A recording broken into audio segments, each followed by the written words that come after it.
One of the things that I observed in my 10 years as a legislator, not as a minister, was the fact that the DER tried to accomplish two very different missions. They were the agents that knocked on your door to do a labor inspection. They called you up when an employee registered a complaint. And then they also called you up when someone registered for a job. I certainly was always of the view that those were very competing goals for a single agency. The other complaint that we got over the years was from employees who would have a labor complaint.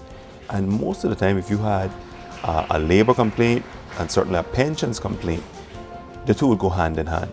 And so you'd have to go to the NPO to register your pensions complaint.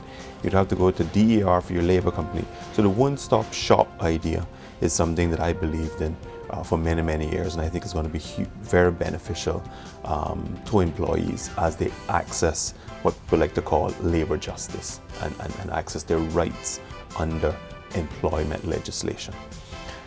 As it relates to the other side of DER, we ran on a manifesto to create a separate agency, an agency that we're going to call the Human Capital Development Agency.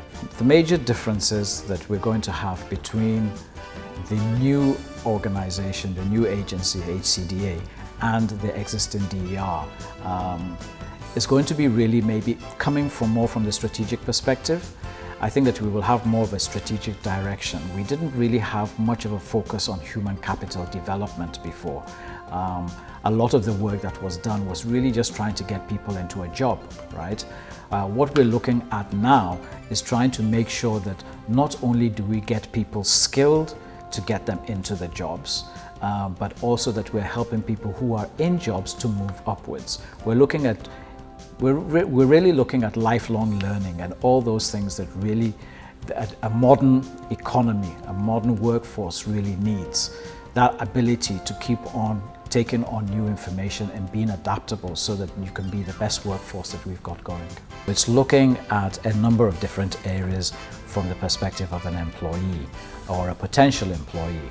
It's really going to be looking at trying to give people the skills that they require if they're looking for a job, the sort of skills that they might require in order to get that job, the skills that they will require to maintain that job. It'll also be dealing with people who are looking to maybe progress within their particular job or occupation within a particular company.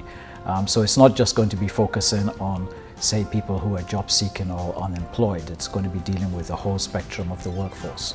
It's also going to be in charge of all of our national training initiatives, like the Passport to Success. Eventually, it's also going to be, it's also going to house the Scholarship Secretariat.